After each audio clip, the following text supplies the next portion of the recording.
How's it going, everyone? As always, my name is Jimmy Champagne. This is Deck Ready, my channel all about the Steam Deck. In today's video, I have 4 topics to cover. The first one is that SteamOS 3.6 has been out for around a week now, and this one needed more time in the oven. They really screwed up. Second on the list, you can crowdfund this way to turn your LCD Steam Deck into an OLED, but is it worth it? Third, Red Dead Redemption is on the Steam Deck now, and Rockstar actually did something good for once on the deck. And fourth, Monster Hunter's Reign Supreme on the Steam Deck might be over. All right, let's jump into this first news story here, which is all about SteamOS 3.6. So it came out officially a little over a week ago, and I have been on and off the beta as long as they've been developing it, which feels like it's been almost a year at this point that they've been working on SteamOS 3.6. I'm pretty sure the release candidate they put out was 3.6.19. And right before I came downstairs to film this video, I checked and there was another update, which was 3.6.20. And there is so many problems with this update. This might be one of the buggiest updates Valve has put out for the Steam Deck. And the weird thing is,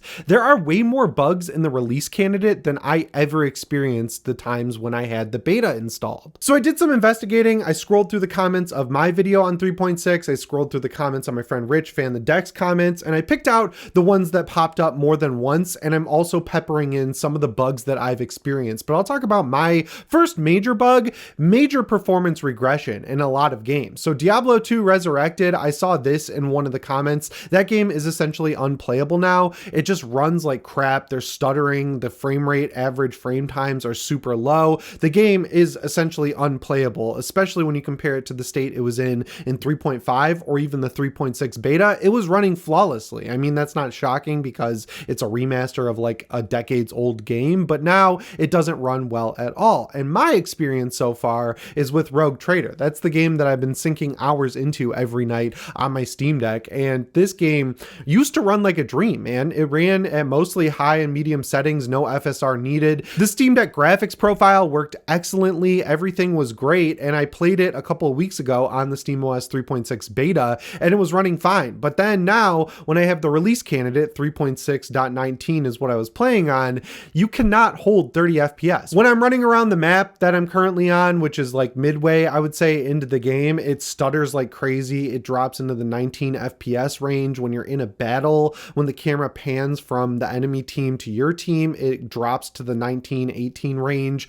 Whenever you do an action like fire your weapon or something like that, it goes down to like 11 FPS. And it's so dramatic that I am positive it wasn't running this way before I updated. It's just not good. If you're running into these issues, you can revert temporarily if you turn off your Steam Deck all the way, like shut it down and then hold the quick access button. So the 3 dot button when you hold the power button to turn it on, then take your hand off the power button when you hear the like delete noise.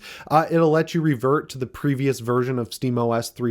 Whatever you had. Unfortunately, all of mine in the list are 3.6, so I don't want to revert to an old beta. And then also, if you do that, if you cycle the power on your Steam Deck, it'll revert forward to the 3.6 version that you were on when you downgraded it. So I really have no recourse here other than to just wait for SteamOS to be updated enough for this game to work. And that's really frustrating because I've been working a lot lately, right? Like I launched my channel Real Ones. Doing a video for Real Ones takes forever. I'm working weekends now just trying to get these done. So last night I painted a Warhammer mini. I jumped in bed at 10 o'clock and I was like, sweet, got 2 hours to play Rogue Trader. And I spent 30 minutes just messing around trying to figure out why it was running like dog shit. And then I just turned it off and went to bed. I was like, this isn't worth it. I deal with this so much now on PC. I deal with it on PlayStation 5. The technical performance problems in games is just getting to a boiling point for me where I'd rather just go to bed at a certain point than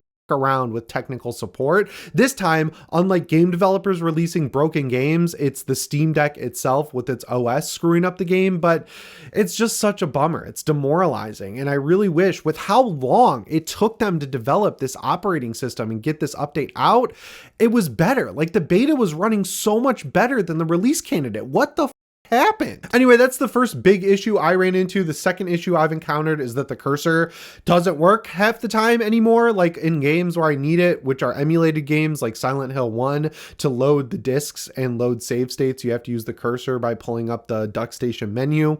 Just doesn't work. I don't know what happened there. Speaking of Emudeck, another issue I ran into is that games launch in the background now. So it'll launch the emulator in the foreground, and then the actual emulated game will be pushed to the background. So I have to hit the Steam button and then switch over to the game. Not the biggest deal in the world, but these are all like death by 1,000 cuts issues that are just mounting and mounting on top of each other, which makes this again so buggy. It's like, how did you release it? You guys are never going to believe this, but the Steam Deck dock firmware update just doesn't work. It won't apply for most people, even if you do the trick of unplugging everything from it, making sure that it's only plugged into your Steam Deck and has the power cord plugged in. The update fails 9 times out of 10, which is a big bummer considering how expensive it is. And then a lot of the stuff that they quote unquote fix with it, like HDMI CEC, which will let your monitor turn on with your Steam Deck, that just doesn't work for a lot of people. And then on top of that, the other option that you have is using a third-party dock. Those are broken now too for a lot of people. So it depends on the dock, and apparently it depends on the deck you're using, but a lot of people are reporting in comment sections that their third-party dock no longer works, which is abysmal considering A,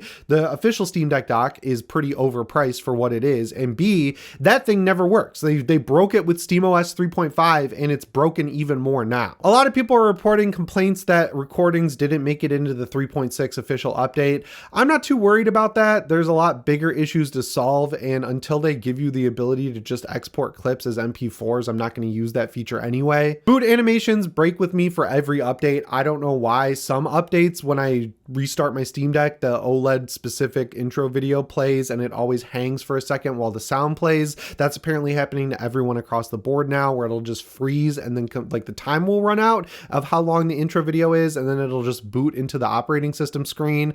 That's a bummer. I mean, like, that's the first thing you're presented with when you turn on your Steam Deck. You want that running right. And then when it comes to the operating system itself, it's just a lot more sluggish now. It feels like playing on the Steam Deck LCD at launch, which sucks because one of the coolest things about the OLED was that the OS screen runs at 90 Hertz 99% of the time and looks so much more fluid. So hopefully they can fix that quickly. My friends over at Deck Filter are reporting that the speakers are a lot lower volume. This has been a thing with the last few updates. It seems like a total crapshoot. Sometimes it lowers the overall speaker volume, sometimes it doesn't. I did notice on the OLED itself, the OLED speakers are just quieter than the speakers in the LCD, which is again a bummer. I mentioned this in my review last year. I was like, I loved how loud the Steam Deck got. Like, if you were playing in bed, you had to put it down to like 1% volume because the speakers were so loud and they stayed super clear. They did something with the OLED that made it quieter overall, and there were tricks you could run in the background to fix it, but I just stopped messing around with that. So if your speakers are quieter, it's because of this update. And finally, I saw some comments saying that their SD card is no longer supported. I think that's the bug carrying forward from the beta, where SD cards would unmount and then you'd have to pop them out and pop them back in. I hope that's the issue, because A, they've claimed they fixed that multiple updates in a row and it still happens to me constantly, but B, removing support for micro SD cards 2 to 3 years into the life cycle is just stupid. Don't do that. People spend like hundreds of dollars on their micro SD cards, and it takes forever to download big games on the Steam Deck to a micro SD card because of the whole patching issue, where once you download the game, it has to install it on the micro SD, but because the SD is slower than an SSD, it takes forever. Like Diablo 4, I like groan every time I see that game has a patch because I have it saved to my micro SD card. So that covers the biggest problems with the update that I've encountered and other people have encountered. The one I hope they fix, obviously, is the performance regression. We were supposed to get a 15% performance boost in games on this update, and apparently we got a 15% regression because Rogue Trader just runs terrible now, and I am like deep in that game. I don't want to have to continue playing it just on my main gaming PC because it's like reading before bed, because it's such a text heavy game. So yeah, I hope they fix that issue soon. I did mention that 3.16.20 came out right before I recorded this video. I didn't have time to test out Rogue Trader, but I'm crossing my fingers. Maybe I'll update to the beta to see if there's any fixes in that. But yeah, like this should have been tested a lot more heavily than it was. There's no excuse to release an update this broken, especially 2 to 3 years into the life cycle. And it's just a bummer because the cadence so far has just been constant improvement, right? Like there's been a few bugs that get through once in a while, but that's fine because it's a handheld PC. For the most part, the updates have been like in order, extremely good, and they've all improved improve the performance of the Steam Deck. So to have one that's been in the oven for this long not work right, it's disappointing. It's just a bummer. Anyway, that brings us to the second news story here, which is a new way to convert your Steam Deck LCD into a Steam Deck OLED. So if you don't want to pony up the full price of a Steam Deck OLED, if you already have an LCD and you're feeling confident taking the thing apart and swapping out the screen yourself, you now have an option, and it's called DeckSight. It's not full OLED, it's AMOLED, and it's 1080p, so you're going to get a resolution increase over the Steam Deck OLED, and it'll look a little bit worse, but it'll look better than what you have currently in the Steam Deck LCD. People love to rag on the LCD screen. I thought it was fine. Like, the launch model had screen bleed for me, but after that, when I got my official model, everything was totally fine. But if you're kind of looking at your friend's Steam Deck OLED and feeling envious and you want a fun project, this could be for you. Another cool feature is that it goes up to 165 Hertz. Now, that's not going to be achievable in most of the stuff you play on the Steam Deck, I would say, but if you're into Vampire Survivors or, like, you know, indie games like Hollow Body or Conscript, I feel like you could push it pretty high with 2D games like that, or emulating games like I have been lately. It'd be kind of cool to see Castlevania Symphony of the Night running at a full 165 Hertz. The response time has also gone down to 2 milliseconds from 30 milliseconds, which should be very noticeable. I noticed that on the Steam Deck OLED, just the responsiveness of the console, so that will be good to have if you get this screen. And they're also offering gloss or matte versions, so if you bought the 512 gig version of the LCD and you like the matte screen, you'll be able to get the OLED matching screen from these guys over at DeckSight. Now, it is an easy process. It's not as simple as just installing a new SSD, because you have to take apart essentially the entire Steam Deck and you have to break, I'm pretty sure, the glue that holds on the glass panel on top of the screen, but that's not necessarily the hardest thing in the world. The biggest pain point with this is definitely that there's a new ribbon cable, so you're going to have to be very delicate when you unplug the ribbon cable that connects this current screen, the LCD screen, to your Steam Deck's motherboard. It comes along with the ribbon cable, obviously. If you've ever worked with a gaming PC, you probably know how to do this, or if you fixed a laptop screen before, it would be pretty simple. But yeah, that is a little bit of a challenge if you've never done anything like that before. So shockingly, not really. This is going to be crowdfunded through Crowd Supply. The campaign hasn't launched yet, so I can't actually see the prices, but I don't think this will be too pricey. I just feel like if you're someone who wants a project, this is for you, obviously, because getting a 1080p AMOLED screen in the Steam Deck sounds awesome. And if you have the technical know-how, it could be a fun weekend project. But like,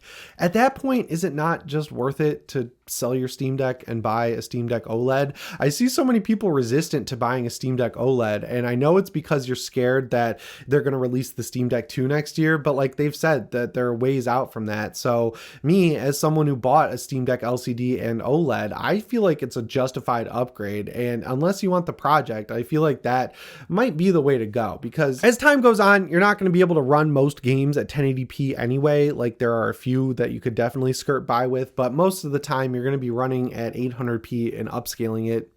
I feel like you should just go with the regular Steam Deck OLED, but this would be pretty fun. If I had a couple of extra Steam Decks kicking around, I might be interested in crowdfunding this. Good luck to them. I know the Steam Deck crowdfunding world is volatile. Like, Emudeck's consoles did not make their goal and they ended up canceling the project. So all power to them. It seems like a cool upgrade. Let me know if you're interested in it in the comments below. Anyway, that brings us to the third news story of today's video, which is that Rockstar has done a cool move, but they've still got the bad move from last time hanging over their head. I'm sure you've seen that Red Dead Redemption is finally available on PC. A lot of people are really enjoying it on the Steam Deck. I loved the video that Steam Deck HQ put up where they talk about all the different settings that you can use to run it at 60 FPS Ultra. I'm kind of like disappointed a little bit that it doesn't run at Ultra 60 out of the box. Like, this is over a decade old. It's not a remaster. It does include features like FSR3 and DLSS, but like, I just feel like this should out of the box run at a native 60 on the Steam Deck, right? Like, I don't feel like that's asking too much, considering that the Steam Deck came out 3 years ago and the game's over a decade old. Like, it's an Xbox 360 and PS3 game at the end of the day. But with some settings tweaks, you can get it running at 60 FPS. And I know a lot of people were concerned about the launcher situation because of what happened with GTA Online, where they,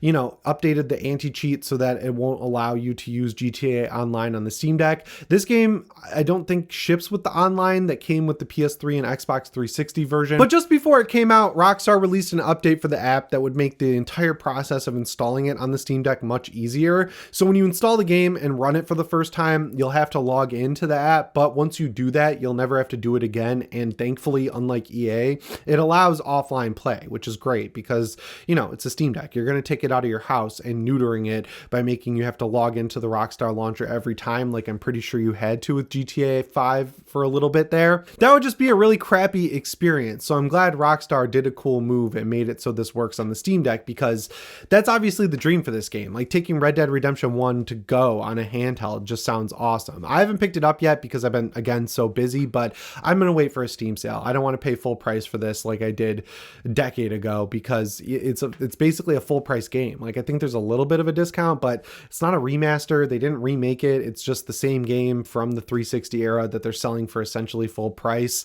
I can wait a little bit longer before I pick this up because I play Undead Nightmare every year. And finally, that brings us to the fourth news story of today's video, which is that Monster Hunter, the reign that it has over the Steam Deck, might officially be over. So there was an open beta that you could download on Steam for Monster Hunter Wilds, and since this game is using the next gen version of the RE engine, just considering the bad performance that we've seen out of this engine from stuff like Dragon's Dogma 2, I wasn't holding my breath that it would run all that great on the Steam Deck, but I was crossing my fingers just because Capcom has the telemetry that Monster Hunter World and Monster Hunter Rise are two of the most played games on the Steam Deck, but apparently they missed the memo, because no matter how you run this game, you can put it at the lowest of the low settings, it'll never hold a rock solid 30 FPS, and at that point, even if it did, it's so unplayable graphically speaking that I would argue that it's probably not worth it. Now, the game is coming out next year. There's still a few months of development time, so I'm crossing my fingers that they work through it and figure out how to get it up and running right on the Steam Deck, because other than the fact that I want to play it on a handheld,